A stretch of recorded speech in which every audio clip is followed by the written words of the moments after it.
Rebonjour.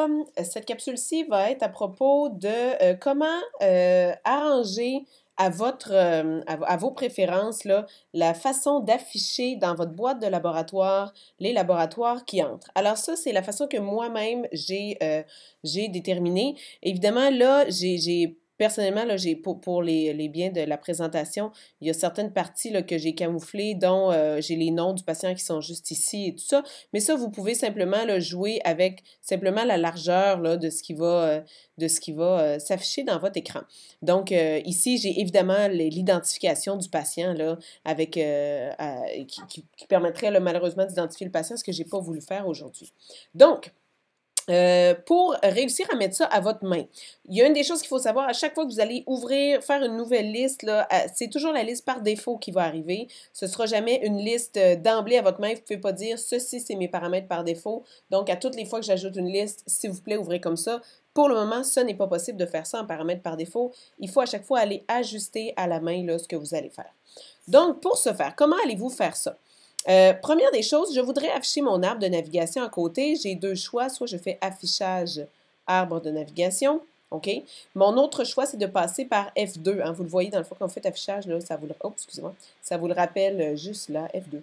Alors, si vous êtes en Windows, vous appuyez directement sur F2 ou souvent sur les portables, il faut faire fonction F2 pour que ce soit possible. Alors, je fais fonction F2 et ça m'amène ou m'enlève là, ce que je veux.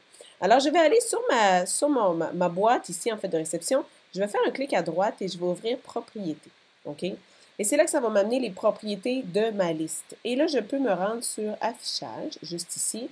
Et je peux choisir qu'est-ce que je veux afficher qui va s'afficher ici dans ma liste. Personnellement, ce que j'ai trouvé pertinent, bon, la date d'intervention, ça, c'est la date où votre laboratoire a été fait ou que votre examen a été réalisé, que moi, je trouve plus important que ma date d'envoi. Ça, c'est le moment où ils me l'ont envoyé dans ma boîte de réception.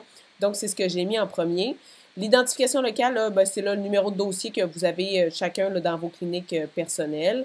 Le sexe du patient, l'âge du patient, moi, je trouve ça toujours le fun là, de savoir, on parle d'un homme de 35 ans, d'une femme de 62 ans, et ainsi de suite.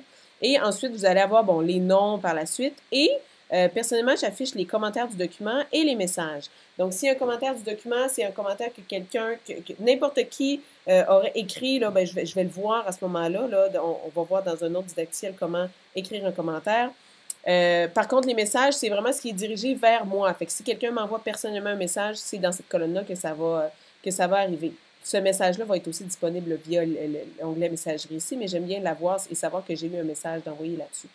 Les signatures et qui a signé quoi. Personnellement, j'ai mis les titres. Les titres, c'est ce qu'on peut changer nous-mêmes à la main. Motif d'expédition, je pense que je l'ai mis surtout pour faire de la couleur dans mon affaire. Vous avez l'expéditeur qui vous a envoyé ça. J'ai personnellement bien aimé mettre la date d'envoi. Et on peut mettre, comme je vous dis, là, vous pouvez choisir là, tout ce que vous avez là-dedans. Alors, vous pouvez choisir à partir de toute cette liste-là d'items. Alors, si vous vouliez, moi j'ai mis aussi l'RMQ que j'ai masqué ici là, pour pas que ce soit visible par vous. Mais sinon, je peux mettre n'importe quoi. Alors, si je veux le faire, eh bien, je le choisis. Mettons, je voulais hauteur. Je le choisis dans la colonne de gauche. Je l'envoie dans ma colonne de droite. Et à partir du moment où il est dans ma colonne de droite, bien là, je peux le déplacer, tout simplement. Et là, ça le déplacerait là, en largeur là, sur cette colonne-là. Et finalement, si je décide que je ne le veux pas, parce que je ne le veux pas, je le renvoie dans la colonne de gauche qui sont dans les valeurs disponibles. OK? Alors, voilà comment vous faites. Et ensuite, vous faites OK. Et votre tri va se faire comme ça à partir de maintenant. Bonne journée!